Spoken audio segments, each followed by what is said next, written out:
Namaskar, dear students, and welcome to Current Affair Booster Season number 5, Session number 3। आप सभी का बहुत बहुत स्वागत करता हूं मैं पुनः पीटी एजुकेशन की इस अद्भुत प्रस्तुति जिसका नाम है करंट अफेयर बूस्टर। प्यारे दोस्तों, उम्मीद करता हूं आपने इकोनॉमिक सर्वे का हमारा पूरा सेशन अच्छे से देखा और बजट का भी सेशन अच्छे से देख लिया।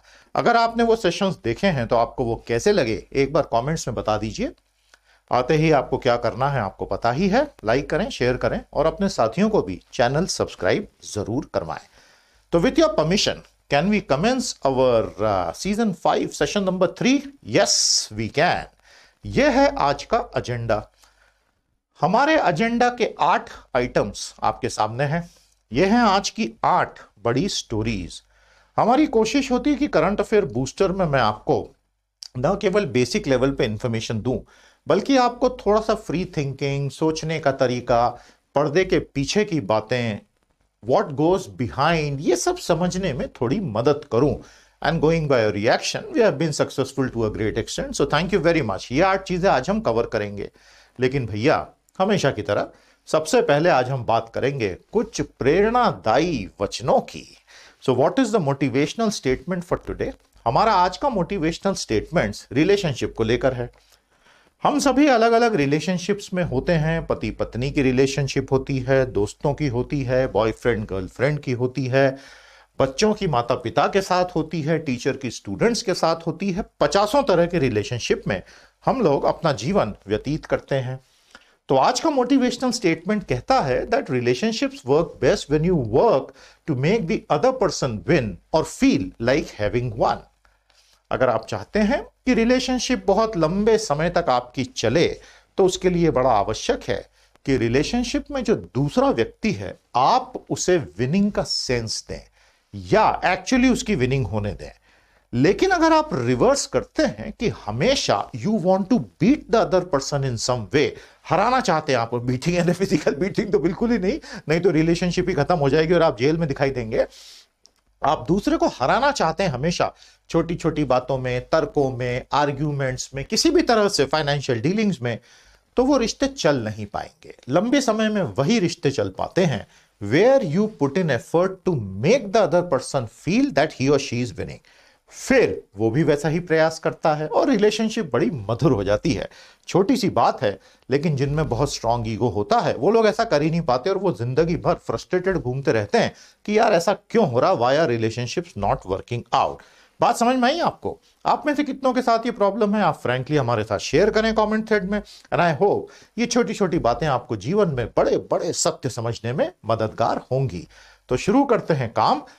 सबसे पहले आपका बहुत बहुत शुक्रिया। हमारी 8 फरवरी की बैच सफलतापूर्वक शुरू हो गई। Batch is full, enrollments are closed और अब हम शुरू कर रहे हैं हमारी 8 मार्च की batch. Enrollments are already in full swing.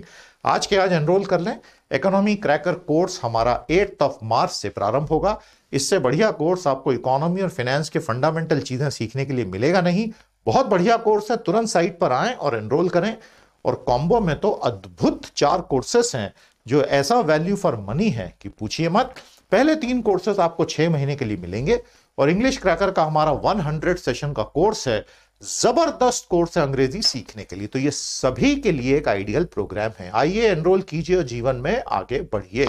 आज की हमारी पहली खबर ये कहती है कि एक व्यक्ति के कहने से दुनिया की सबसे बड़ी क्रिप्टो करेंसी आसमान छूने लगती है।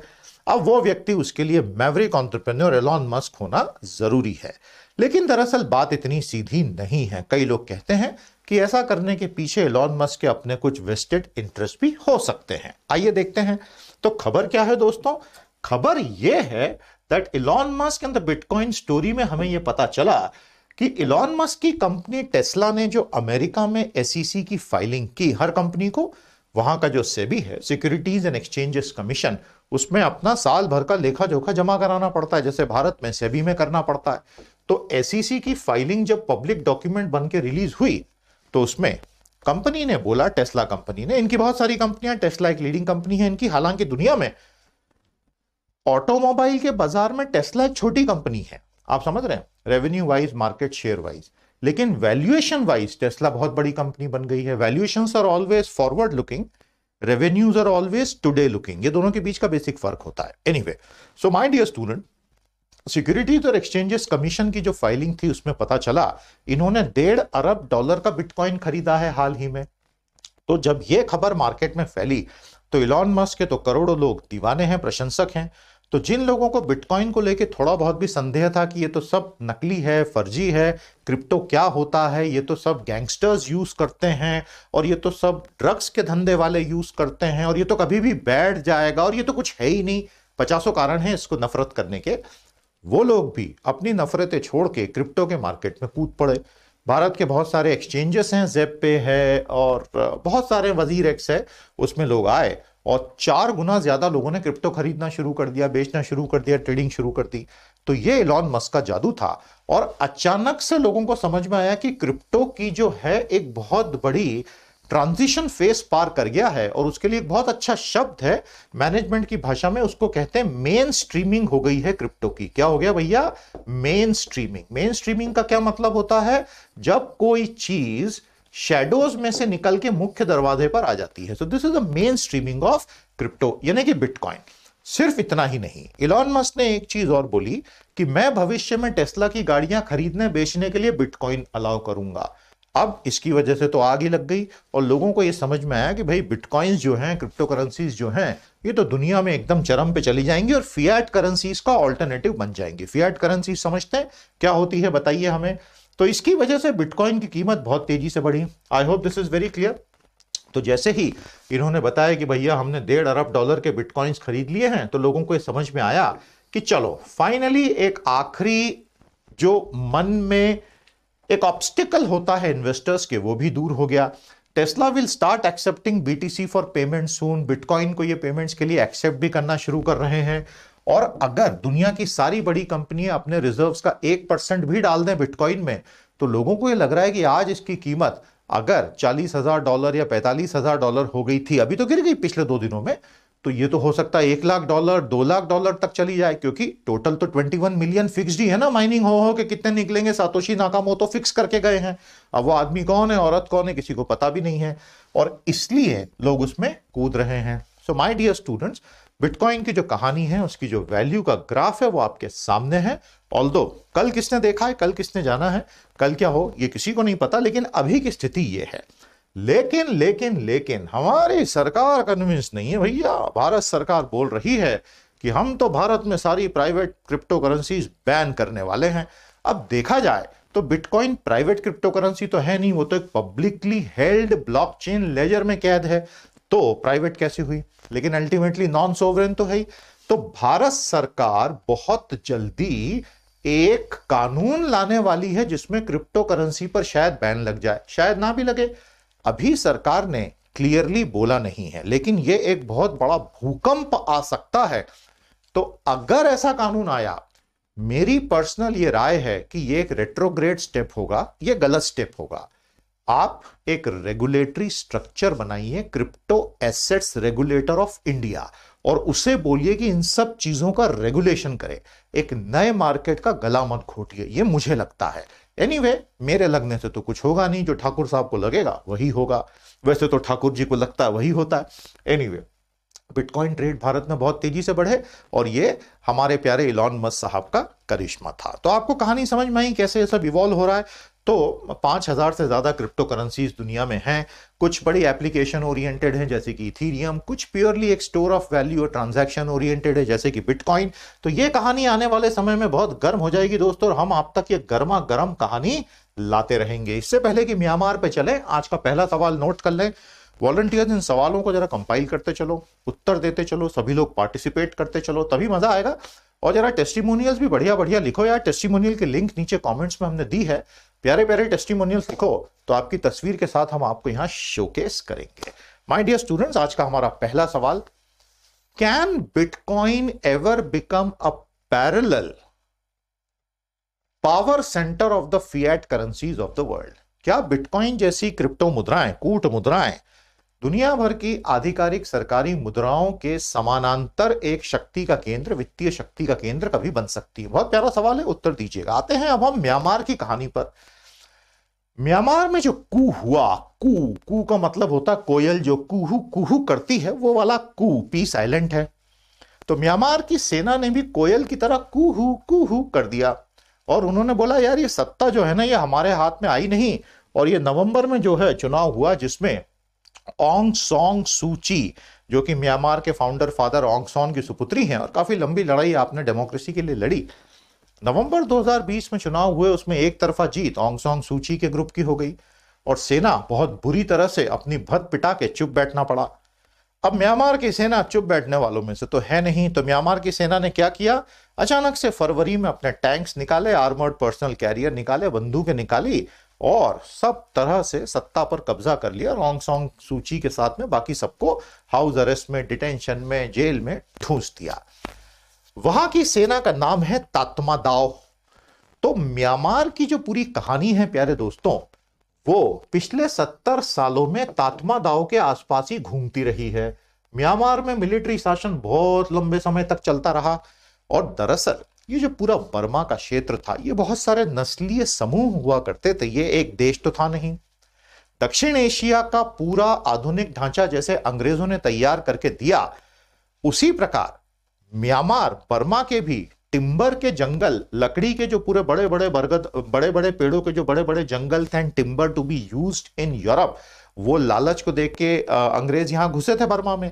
तो वहां के बहुत सारे नस्लीय समूहों को एक करके बर्मा जैसे देश का एक स्वरूप वहां पर बना था, आधुनिक स्वरूप अंग्रेजों के समय से। वैसे तो किंगडम्स लंबे समय से थे और जब वो गए तो वहां की जो सेना थी तात्मादाव, उसके हाथ में सत्ता लंबे समय तक रही, हालांकि डेमोक्रेसी भी रही।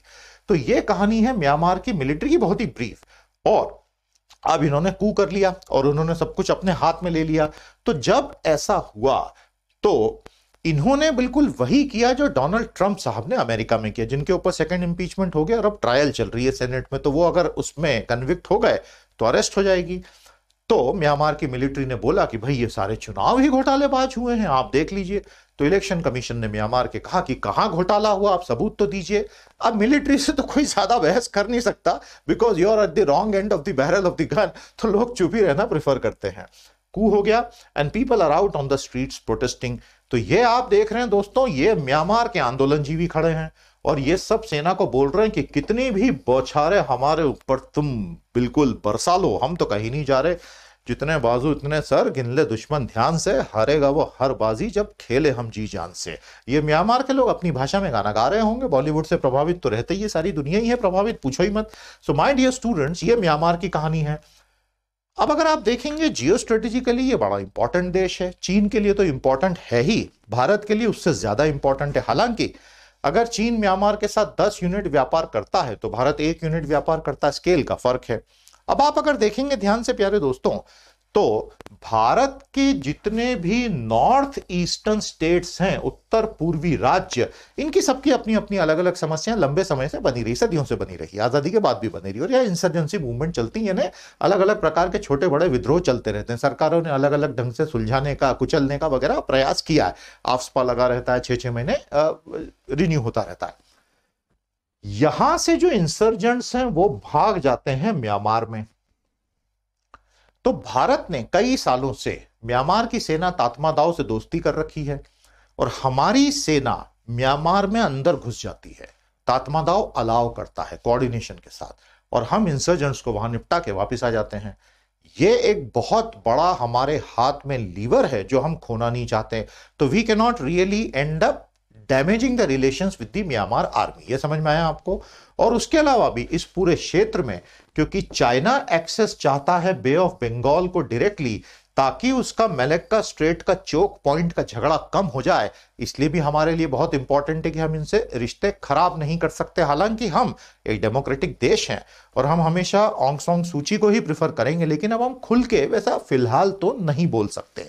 सो माय डियर स्टूडेंट्स, क्या आप हमें बताएंगे चोक पॉइंट की क्या परिभाषा होती है? What is a choke point? आज का दूसरा सवाल नोट कर लीजिए। What are the top 5 marine और maritime choke points in the world? बताइएगा, बेसिक ज्योग्राफी है। तो ये अब जो बड़े मुद्दे म्यांमार की सेना ने अचानक से दुनिया के सामने ला दिए वो ये हैं। तो अगर आपको इसके ऊपर 1000 वर्ड का कभी ऐसे लिखने की जरूरत पड़े इन मुद्दों के ऊपर आप लिखिएगा। समझ में आया आपको? मैंने आपको पॉइंट दे दिए जिसपे से एक एक पैराग्राफ आप निकाल सकते हैं। इसमें अगर आप पॉइंट 2 देखेंगे, China Myanmar economic corridor, China ने काफी लंबे चौड़े इन्वेस्टमेंट किए हैं, प्रपोज किए हैं, वादा भी किया है, बहुत कुछ किया है और लगातार डेवलप कर रहा है। तो यह है भैया चाइना म्यांमार इकोनॉमिक कॉरिडोर। जैसे चाइना पाकिस्तान इकोनॉमिक कॉरिडोर है। यहां हमारे लिए चिंता की बात सिर्फ इतनी है कि चाइना को सीधा सीधा एक्सेस बंगाल की खाड़ी में मिल जाता है। इस दृष्टि से देखें तो बिम्स्टेक हमारे लिए बहुत इंपॉर्टेंट हो जाता है। बिम्स्टेक का फुल फॉर्म बताइएगा कमेंट थ्रेड में।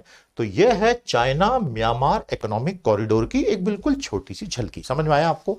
तो अब भारत क्या करेगा? भारत निश्चित तौर पर सेना से पर्दे के पीछे से बातचीत करेगा। हमारी पब्लिक पोजीशनिंग यही रहेगी कि शांति के साथ डेमोक्रेसी को रिस्टोर किया जाए, ऑंग सांग सूची को वापस लाया जाए। लेकिन हुआ यह है कि पिछले कुछ सालों में, इसके बाद हम हिमालय की बहुत ही खतरनाक चमोली वाली दुर्घटना पर बात करेंगे, कारण क्या थे टेक्निकल उस पर बात करेंगे। हमारे लिए समस्या और दुनिया के लिए समस्या क्या हुई है कि ऑंग सांग सूची ने जो रोहिंग्या मुसलमानों के साथ म्यांमार की सेना ने जेनोसाइड किया, जो साबित हो चुका है, सारे सबूत हैं, यूनाइटेड नेशन मान चुका है, उसमें ऑंग सांग सूची ने म्यांमार की सेना का साथ दिया, जिस वजह से आपको पता ही है इंटरनेशनल कोर्ट ऑफ जस्टिस में मामला चल रहा है और ऑंग सांग सूची काफी लोगों की नजरों में उस वजह से गिर गई। लेकिन आज भी इंटरनेशनल कम्युनिटी के पास उनको साथ देने के सिवा दूसरा कोई रास्ता है नहीं। तो हमारा अगला सवाल नोट करें, what are the top 3 issues that arise because of the February coup in Myanmar? Myanmar में हुए फरवरी के तख्ता पलट के बाद कौन से 3 बड़े मुद्दे दुनिया के सामने आए हैं? अब आते हैं हिमालय में जो कुछ चल रहा है उस मुद्दे पर, और उसके बाद हम बात करेंगे ट्रंप के इंपीचमेंट ट्रायल और कन्विक्शन की। प्यारे दोस्तों, तो जब रविवार 7 फरवरी 2021 को खबर आई कि बहुत भयानक हिमस्खलन होने की वजह से, नई अचानक से आई बाढ़ की वजह से पूरे 2 पावर प्रोजेक्ट्स जो है, ऋषिगंगा पावर प्रोजेक्ट तो तपोवन पावर प्रोजेक्ट बह गए, तो लोगों के कान खड़े हो गए कि ये फिर से दुर्घटना क्यों हो रही है। और इस पे बहुत सारा रिसर्च अलग अलग तरीके से लोगों ने प्रस्तुत करना शुरू किया। सैकड़ों जाने खतरे में हैं, कई जाने जा चुकी हैं। नेशनल डिजास्टर रिस्पांस फोर्स और बाकी अलग सारे जितने भी हमारे अर्धसैनिक बल वगैरह CAPF सब लगे हुए हैं और बहुत अच्छे से कोशिश कर रहे हैं कि बचाया जाए। मुद्दा यह है कि क्या यह फिर से हो सकता है? तो इस पे काफी सारा साइंटिफिक लिटरेचर अब आ गया है। हालांकि यह कोई नया मुद्दा नहीं है। पिछले 20 सालों से ग्लोबल वार्मिंग, ग्लेशियल लेक्स का बनना, ग्लेशियल लेक से बाढ़ों का आना GLOF और लैंडस्लिप्स की वजह से लगातार बहुत बड़ी मात्रा में फ्लैश फ्लड्स का होना और डाउनस्ट्रीम बहुत सारे प्रोजेक्ट्स जो लगातार बनते जा रहे, उस पर एनवायरमेंटलिस्ट के बहुत सारे ऑब्जेक्शंस का मिनिस्ट्री ऑफ एनवायरनमेंट के द्वारा ही दरकिनार किया जाना, ये 5 बड़े मुद्दे हैं। समझ में आया आपको? तो आइए समझना शुरू करते हैं कि इस बार जो हुआ वो क्यों हुआ। क्या यह कहीं पर लैंडस्लिप की वजह से हुआ या जो एक बड़ा standard glacier lake outburst flow होता है उस वजह से हुआ? ये जो तात्कालिक दुर्घटना हुई है ये किसी भी वजह से हुई हो, लेकिन जो बड़ा मुद्दा हिमालय का है वो है ग्लेशियर लेक्स का बनना। तो आइए इसको बड़ा क्विकली हम समझते हैं। I hope this will really help you. Glacier lakes क्या होती है हमें बताइएगा। अमेरिका में ग्रेट लेक्स हैं, सुना है आपने? अमेरिका में जो महान झीलें हैं, कितनी भैया? 3 हैं, 4 हैं, 5 हैं, कितनी हैं? The great lakes of America. तो हमारा अगला सवाल नोट करेंगे, how were the great lakes of America formed? America की वो जो महान झीलें हैं वो कैसे बनी थी और क्या वो किसी समुद्र के साथ जुड़ी हुई हैं? अगर जुड़ी हुई हैं तो किस नदी से जुड़ी हैं बताइएगा कमेंट्स में। ये सब चीजें एग्जाम के लिए बहुत बहुत यूजफुल है। CA बूस्टर की सीरीज बनी ही आप लोगों के लिए, यूज करें, लाइक करें, शेयर करें और चैनल को सब्सक्राइब जरूर करें। और हमारे प्रीमियम कोर्सेज को PT के चैनल पर आकर, साइट पर आकर, pteducation.com पर आकर एनरोल करें। अभी जो झुकाव है वैज्ञानिकों का वो इस थ्योरी पर है कि 5,500 मीटर से ऊपर के हिमनद की एक बहुत बड़ी लटकती हुई हिम की चादर टूट गई। अभी ज्यादा झुकाव इस तरफ है। ग्लेशियर लेक के आउटबर्स्ट पे अभी इस चमोली वाली दुर्घटना पे ज्यादा बल नहीं दिया जा रहा है और वो बहुत ऊंचाई पे थी, बहुत भयानक मास के साथ गिरी, मोमेंटम बहुत ज्यादा हो गया। रिवर वैली में डाउनस्ट्रीम जब गई तो अपने साथ भयंकर डेबरी लेते हुए जबरदस्त स्पीड पकड़ ली और ऐसे मास के सामने तो कोई टिक ही नहीं सकता है। तो ऋषिगंगा प्रोजेक्ट पूरा का पूरा साफ, तपोवन प्रोजेक्ट पूरा का पूरा साफ, इन प्रोजेक्ट्स को लेके, ये हाइड्रो पावर प्रोजेक्ट्स हैं, डाउनस्ट्रीम बनते हैं, पानी के प्रवाह का यूज करके बिजली बनती है। काफी बार अलग अलग पर्यावरण विशेषज्ञों ने आपत्ति जताई है, गंगा रिजुविनेशन मिनिस्ट्री ने कई बार आपत्ति जताई, लेकिन मिनिस्ट्री ऑफ फॉरेस्ट ने, MOEFCC ने हर बार हरी झंडी दे दी। इसको लेके NGT में बहुत झगड़े हुए हैं और ये एक इवॉल्विंग इश्यू है। तो दूसरा तो ये जो है लैंड स्लिप और ये भूस्खलन से हुआ, हिमस्खलन से हुआ, ये मेन थ्योरी है, ठीक है। ऑल्टरनेटिव थ्योरी क्या है? ग्लेशियर लेक आउटबर्स्ट फ्लड हुआ था। फ्लड होता है, बाढ़ होता है, और या फिर अंडरग्राउंड कोई लेक्स हैं जो ग्लेशियर लेक जो विजिबल नहीं है, वहां से बहुत भयंकर लीकेज हो गया। लर्निंग लेकिन यह है, हुआ जो भी कारण हो कुछ दिनों में पूरी तरह स्पष्ट हो जाएगा। दिक्कत यह है कि ये बहुत ही दुरूह, बहुत ही दुर्गम इलाके होते हैं। These are extremely difficult terrains to reach, and so pinpointing precisely is very tough despite ISRO's entire satellite range and remote sensing satellites and everything. It is not that easy to really point out what went wrong. तो दोस्तों, learning ये है कि ये पूरा जो Himalayan क्षेत्र है, इसमें जिस तरह से प्रोजेक्ट्स बनते ही चले जा रहे हैं, ये बहुत बहुत खतरनाक हो सकते हैं और हो ही रहे हैं। तो अभी फिलहाल जो मैक्सिमम मेरा स्टडी से मेरे को जो झुकाव वैज्ञानिकों का समझ में आया, वो ये कि यहां पर इस ऊंचाई पर यहां पर लैंडस्लाइड हुई और ये होते होते होते होते होते इस तरह से पूरा एक्सीडेंट हुआ। ऑल्टरनेटिवली दूसरा यही हो सकता है कि नंदा देवी ग्लेशियर लेक से अंडरग्राउंड वाटर रिलीज हुआ, लेकिन मुझे लगता है इसकी संभावना फिलहाल थोड़ी सी ज्यादा लग रही है। अब ऐसे में अगर भविष्य में भी ऐसा होता है तो ये तो एक एक्सीडेंट है, इस पे तो किसी का कंट्रोल कभी हो ही नहीं सकता, और ये तो कुछ ही घंटे में साफ हो जाता है। तो आप बचाव कार्य करोगे तो भी क्या कर लोगे? कुछ भी नहीं कर सकते। लेकिन जो ग्लेशियर लेक्स की बात है उसमें आप फिर भी कुछ कर सकते हैं। ये बड़ा खूबसूरत मैप है जो हमें बताता है, ये जो यहां पर काले काले डॉट्स हैं इस मैप में, these are the glacier lakes. ये ग्लेशियर या ग्लेशियर लेक्स, हिमनदों से बनने वाली झीलें जो हैं, जैसे जैसे ग्लोबल वार्मिंग हो रही है, बढ़ रही है, तापमान बढ़ रहा है एवरेज, ये पूरे हिमालय का ढांचा इस सेंस में चेंज हो रहा है कि हिमनद का पानी पिघलकर वहां लेक्स बन जाती हैं। ओरिजिनल स्कीम में प्रकृति की यहां लेक्स का कोई प्रावधान ही नहीं है, ये तो सब बर्फ होना था। लेकिन ये करोड़ों टन बर्फ वार्मिंग से जब पिघलती है और उतना तेजी से फिर जमती नहीं है, क्योंकि विंटर्स स्ट्रांग होते जा रहे हैं और समर स्ट्रांग होते जा रहे हैं, विंटर्स माइल्ड होते जा रहे हैं, तो formation of the snow also is very slow down.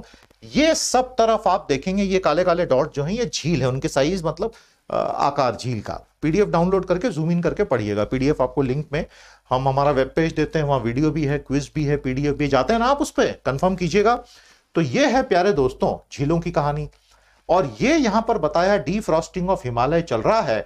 Glacier melting जो हो रहा है उसकी वजह से हिमालयन सुनामी आ रहे हैं, बिलियंस ऑफ क्यूबिक मीटर्स पानी इस तरह से निकल आता है। अब समस्या यह है कि ग्लोबल वार्मिंग तो कम हो ही नहीं रही है, और क्योंकि ग्लोबल वार्मिंग कम नहीं हो रही है तो ग्लेशियर लेक्स बनती चली जाएंगी, और इनमें से तो कभी भी बाढ़ आ सकती, इनका तो कोई कंट्रोल मैकेनिज्म है ही नहीं। तो वैज्ञानिक बोल रहे हैं कि भाई कंट्रोल रिलीज ऑफ वाटर करो, ये करो, but that's a very costly affair. कहां इतना पैसा होगा किसी भी देश के पास ये सब करने के लिए? तो ये है कहानी पूरी हिमालय के मौजूद खतरों की, और कहीं ना कहीं भारत सरकार को यह देखना होगा कि इन फ्रेजाइल हिमालयन स्टेट्स में क्या इंफ्रास्ट्रक्चरल प्रोजेक्ट्स वाकई में, जैसे 4 धाम प्रोजेक्ट है उसकी बहुत तारीफ है और उसकी बहुत आलोचना भी है। आलोचना यह है कि बहुत भयानक डेबरी आसपास के जंगलों में फेंक दिया गया है, तो इसके प्रभाव आने वाले 10 सालों में दिखेंगे, यदि कुछ प्रभाव हैं तो, या दुष्प्रभाव है तो। समझ में आ गया? तो हमारा एक सवाल नोट करें, present a detailed analysis of the various possible reasons behind the Uttarakhand tragedy February 2021। दोस्तों अगली खबर पर आते हैं। अब हम डोनाल्ड ट्रंप के इंपीचमेंट की बात कर रहे हैं। अभी तक 4 लोगों का इंपीचमेंट हुआ है, डोनाल्ड ट्रंप चौथे हैं। माय डियर स्टूडेंट्स, जब हमने डोनाल्ड ट्रंप का 2019 का महाभियोग देखा था, तब वो प्रेसिडेंट थे, अब वो एक्स प्रेसिडेंट हो चुके हैं। I am the best.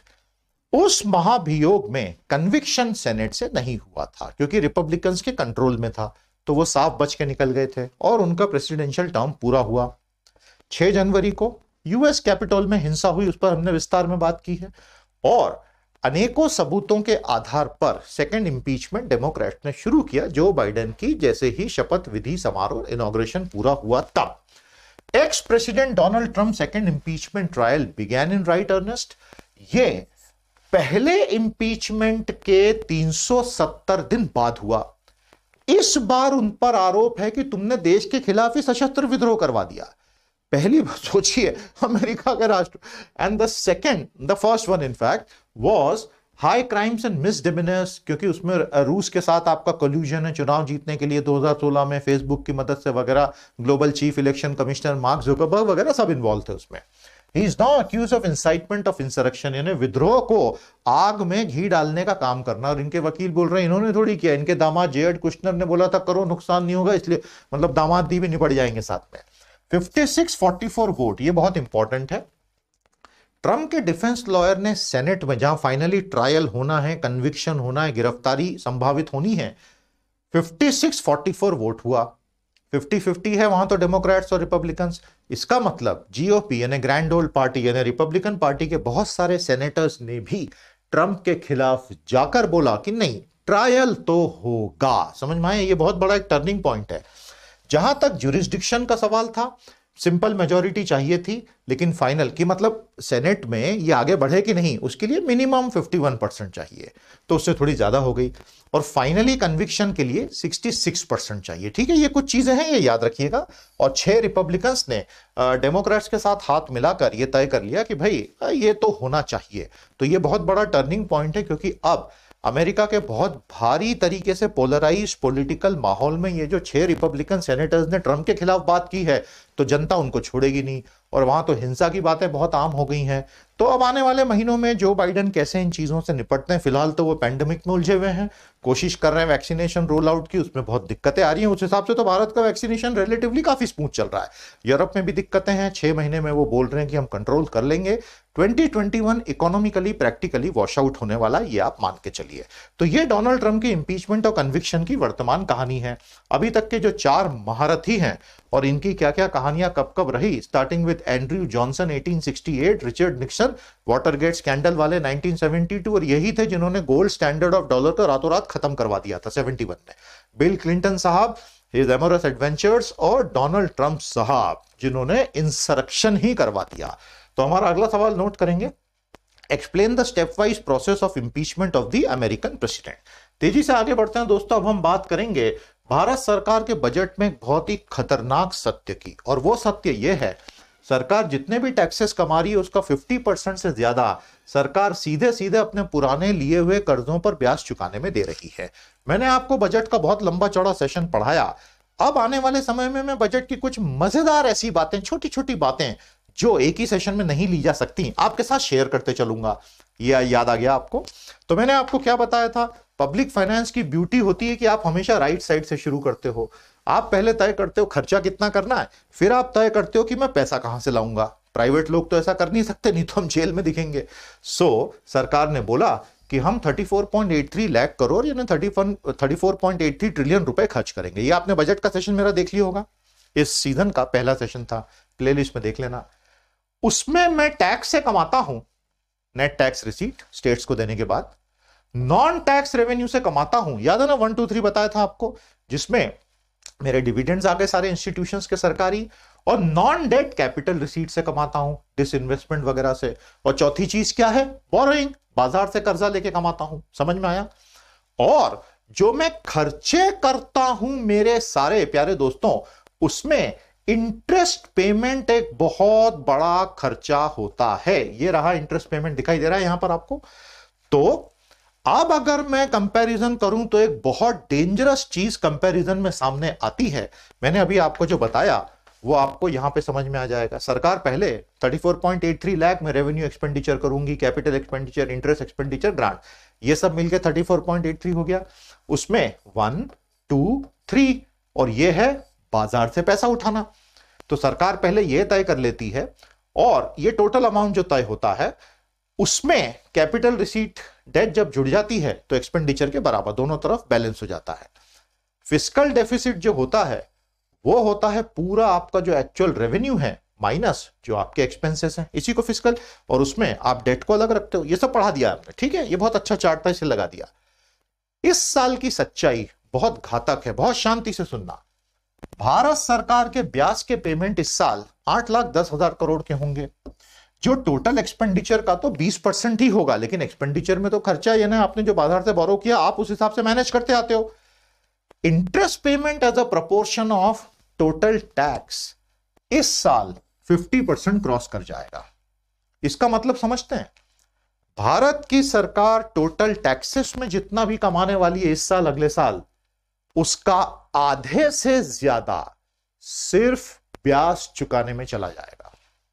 Do you realize what this is?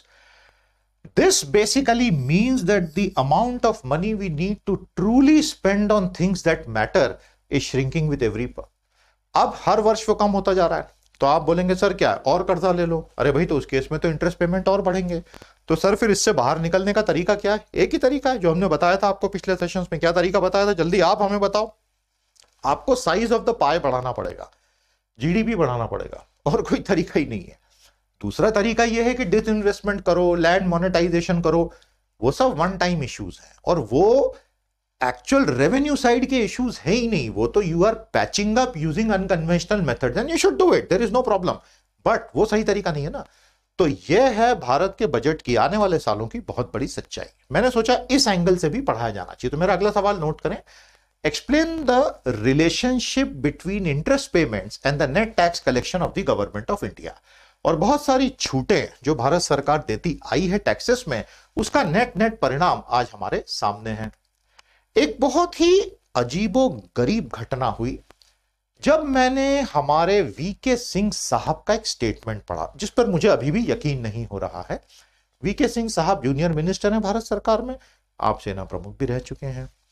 VK Singh साहब ने पता नहीं क्या सोच के एक स्टेटमेंट बोला है कि चाइना ने अगर एलएसी को 10 बार तोड़ा है तो भारत ने 50 बार तोड़ा है, हम कोई कमजोर हैं क्या? आज की परिस्थिति में जब एलएसी एक इतना सेंसिटिव मुद्दा है जहां सैनिकों की मौत हो रही है, और भारत एक हाई मॉरल ग्राउंड लेके खड़ा है कि हम हमेशा रिस्पेक्ट करते हैं, चाइना ट्रांसग्रेस करता है। सरकार के एक सिटिंग मिनिस्टर का यह कहना that India has transgress 50 times if China did it 10 times is something beyond surprising. It is like shooting yourself in the foot. मतलब ये कोई समझ ही नहीं पाया कि वीके सिंह ने ये क्यों कहा। एंड आपको समझ आए तो आप हमें समझाइए, हम आपसे समझ लेंगे, क्योंकि हमारे पास तो कोई आंसर ही नहीं कि इन्होंने क्यों कहा। ऐसा करके आपने चाइना को एक हैंडल दे दिया। क्या हैंडल दिया? ये देखिए, चाइना ने तुरंत फुल स्टीम चिल्लाना शुरू कर दिया कि फाइनली भारत सरकार के ही एक मंत्री ने यह स्वीकार कर लिया है कि सारी गलती उन लोगों की है, उनकी सेना की, हमारी सेना की नहीं है। ये उन्होंने अलग अलग सोशल मीडिया में चीख पुकार मचाना शुरू कर दी, और ये कुछ भारत के कार्टूनिस्ट ने शूटिंग इन द फुट की बात की। तो दोस्तों, sitting ministers should be very cautious with every word they utter, and this seems to be a significant compromise of the moral high ground positioning that India had across all these months. Surprising. तो हमारा अगला सवाल note करें, what are the various strategic implications of the recent statement by Minister V.K. Singh? तो दोस्तों, जाते जाते अब आपको कोविड के सारे अपडेट्स दे दें, और उसके बाद आज के दोनों एडिट्स दे देंगे। सेशन में मजा आया, लाइक और शेयर जरूर कीजिएगा। तो कोविड, बहुत कुछ हो रहा है दुनिया में। दुनिया धीरे धीरे कोविड के कर्व से बाहर आ रही है। भारत तो ऑलमोस्ट बाहर आ गया, जो बहुत राहत की बात है। लेकिन आप लोग मास्क पहनना बंद मत करना, गलती करोगे, क्योंकि केसेस तो हो ही रहे हैं, मौतें हो ही रही हैं। बिल्कुल भी दिन में 8 बार साबुन से रगड़ रगड़ के हाथ धोना बंद मत करना, वो जरूरी है। सैनिटाइजर साथ में लेके चलना बंद मत करना। सोशल डिस्टेंसिंग रखना, ये सेफ्टी 2021 में भी रख लो यार। इतना किया है, थोड़ा सा और कर लो, सेफ रहोगे। सो माय डियर स्टूडेंट्स, रूस में अब यह बात सामने आई है कि सरकार ने 2/3 मौतें, या ये कहें 3 मौतें हुई तो 1 ही बताई, और इनफैक्ट 1 हुई तो 3 हुई, दोनों तरह से देख सकते हैं। तो आज दुनिया में मैक्सिमम मौतों में टैली में रशिया अचानक से नंबर 3 पे बताया जा रहा है। अभी तक दुनिया में 13 करोड़ वैक्सीन लग चुकी हैं। बाइडेन एडमिनिस्ट्रेशन अभी फिलहाल बहुत स्ट्रगल कर रहा है लॉजिस्टिक्स के साथ। दुनिया में 23 लाख से ज्यादा मौतें कोविड से हो चुकी है। भारत का वैक्सीनेशन रिलेटिवली अच्छी स्पीड पर चल रहा है। दिल्ली में कमाल हो गया, पिछले 24 घंटों में कोविड से 1 भी मौत नहीं हुई, और ऐसा 10 महीने के बाद पहली बार हुआ, तो बधाई हो। ओवरऑल सीन यूरोपियन यूनियन में अभी 6 महीने बहुत ग्रिम है, और डब्ल्यूएचओ की टीम वुहान जाकर यह कह रही है कि लैब से कोई लीकेज नहीं हुआ है। जो हुआ है नेचुरल जूनोटिक डिजीज मैकेनिज्म से ही हुआ है। समझ रहे हैं आप? तो दिल्ली में बहुत लंबे समय के बाद पहली बार 24 घंटे में 0 मौतें कोविड से हुई। ये एक अच्छा सिग्नल है और ये भारत का पूरा आपके सामने वैक्सीन ट्रैकर। WHO ने रूल आउट कर दिया है किसी भी तरह की शरारत को। जिंदा वापस आना है कि नहीं चाइना से, रूल आउट तो करना ही पड़ेगा। हा, just kidding. So my dear students, मेरा अगला सवाल, how likely is a second recession in European Union, बताइएगा हमें। तो अब हम आपको फिर से याद दिला दें, हमारा करंट अफेयर बूस्टर प्रीमियम और पावर ऑफ 10 बहुत शानदार कोर्सेस हैं। आप चाहें तो सिर्फ एक महीने का सब्सक्रिप्शन ले सकते हैं। इसी वीडियो के नीचे एक ज्वाइन का बटन दिख रहा है, यूट्यूब प्रीमियम में आप आ जाएं, और नहीं तो हमारी साइट पर आ जाएं। सारे कोर्सेस उपलब्ध हैं, आपको बहुत मजा आएगा। एक बार आएंगे तो फिर आप लंबे समय तक जुड़ेंगे। एकदम प्रीमियम लेवल की एजुकेशन आपको मिलेगी और इकोनॉमिक क्रैकर के कोर्सेस वगैरह भी मिलेंगे। तो hope to have your love and support.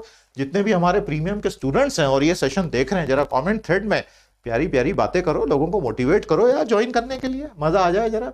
आज के 2 एडिट्स तैयार हैं, पहला है म्यांमार पर और दूसरा है अमेरिका में जो इंडियन डायस्पोरा है उस पर। म्यांमार को लेके यही कहा गया है कि अगर पश्चिम ने बहुत ज्यादा तगड़ा सैंक्शन रिजीम लगा दिया तो म्यांमार की सेना तात्मादाव के पास चीन की गोद में जाके बैठने के सिवा कोई रास्ता नहीं बचेगा, और ये किसी के लिए भी ठीक नहीं होगा। रिमार्केबल, पढ़ लेना इसको। और दूसरा, जितना भारत में फिलहाल political, religious, linguistic, caste based इतना सारा पोलराइजेशन हुआ है, इसका असर, ये ऐसा एडिटोरियल में ये 3 ऑथर्स कह रहे हैं, अमेरिका में रहने वाले इंडियन अमेरिकन पर बहुत भयंकर हुआ है। और वहां भी बिल्कुल 2 फाड़ हो गए हैं, एक ग्रुप दूसरा ग्रुप। और इसका असर आने वाले सालों में भारत की सॉफ्ट पावर पर बहुत गहरे लेवल पर होगा। तो ये बड़ा अच्छे इंसाइट्स हैं, आप एग्री करें डिसएग्री करें, वो आपका आउटलुक है। तो प्यारे दोस्तों, आई होप आपको बहुत मजा आया। कल मैं सेशन नंबर 4 के साथ मिलूंगा हमारे सीजन 5 के। आज के लिए इतना ही। लाइक और शेयर कीजिएगा, सब्सक्राइब कीजिए और हमारे इकोनॉमिक क्रैकर के साथ जरूर जुड़िए। pteducation.com की साइट पर 8 मार्च से अगली बैच आ जाएगी। आज के लिए इतना ही। नमस्कार, जय हिंद।